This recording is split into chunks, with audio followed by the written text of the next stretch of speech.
Hey, welcome. So we're about to dive into a pretty strange story from the Bible, one that's really easy to just skim right over. It's got a famous king, his very powerful wife, and a decision that, on the surface seems kind of harsh, but it actually unlocks a really profound kind of wisdom that, honestly, we've almost completely forgotten about.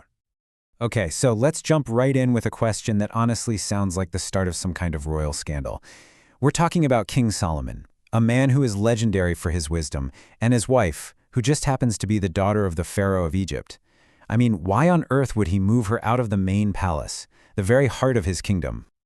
But here's the thing. This wasn't some simple domestic dispute. This wasn't a fight. You see, the Bible points to a much, much deeper reason in 2 Chronicles chapter 8. This decision wasn't about personal feelings at all. It was about a sacred priestly duty that Solomon, as the king, was responsible for. And here it is, the reason, straight from Solomon himself. His logic was purely theological. Because the Ark of the Covenant, which was the literal symbol of God's direct presence, had been in the city of David, that ground was now sanctified, it was holy.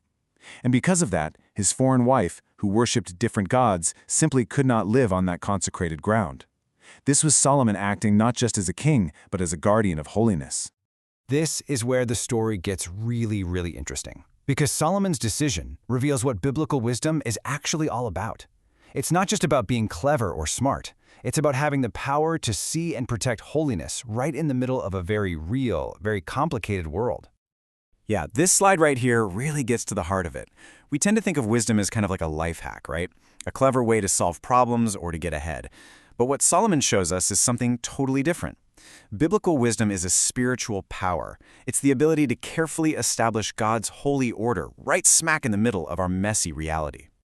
So just look at the tightrope Solomon was walking. On one side, you have political reality. His wife was a crucial link to Egypt, a global superpower. Offending her could trigger a major international crisis. On the other side, you have God's crystal clear standard. A holy space has to be kept holy. So what does he do? He finds this brilliant creative solution. He upholds God's law by separating the holy from the profane, but he does it with incredible honor and respect, building his wife her own magnificent palace. He honored his God and he honored his wife. Now that is wisdom in action. So, the crucial point here is that this ancient principle isn't just some fascinating history lesson. According to the New Testament, it's actually a direct instruction for every single believer today. Fast forward a few centuries, and you've got the Apostle Paul echoing Solomon's actions. He tells Christians to test and to prove God's will. What he's saying is that all of us, all believers, are part of a royal priesthood, and we're called to do exactly what Solomon did, to carefully discern what is holy and good in our own lives and in our communities. And that word for test, dokimazo in the original Greek, is so incredibly powerful. It's not a passive guess. It means to actively assay something. Like a metallurgist tests gold to prove its purity and burn away all the impurities. It's a rigorous, intentional process of examining our world to figure out what is genuinely good and holy. But what happens when we lose this ability to discern? What does a failure of this holy wisdom look like in our own time? Let's turn to a recent and, well, for many of us, a pretty painful example. The COVID pandemic basically created a modern-day version of Solomon's dilemma for the church. It wasn't just a political question about masks or mandates. At its very core, it became a spiritual test of wisdom.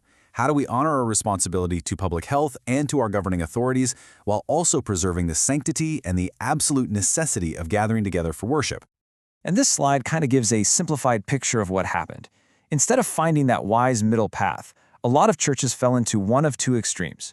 On one side, you had this blind compliance that sometimes compromised the essential nature of worship. On the other side, you had this harsh resistance that often alienated the very world the church is called to reach. That wise Solomonic path, that third way, was just tragically hard for so many to find. So how do we recover this lost art of holy wisdom? How can we take this ancient principle and apply it to navigate our own complex lives and the challenges we're facing right now? Well, the principle is timeless. It's about being wise as serpents and innocent as doves. It means doing the really hard work of respecting the world we live in without compromising what is sacred. It requires us to be discerning but not judgmental, and to be uncompromising in our core beliefs without being disrespectful in our behavior. It's all about seeking that creative path forward, that third way, that honors God and ends up being a blessing to the world. And that brings us to a final thought. Solomon had to protect the physical ground where God's presence had been. So the question for us today is, where is your city of David? What is the sacred ground in your career, in your relationships, in your family, or even in your own heart that God is calling you to protect with this forgotten holy wisdom?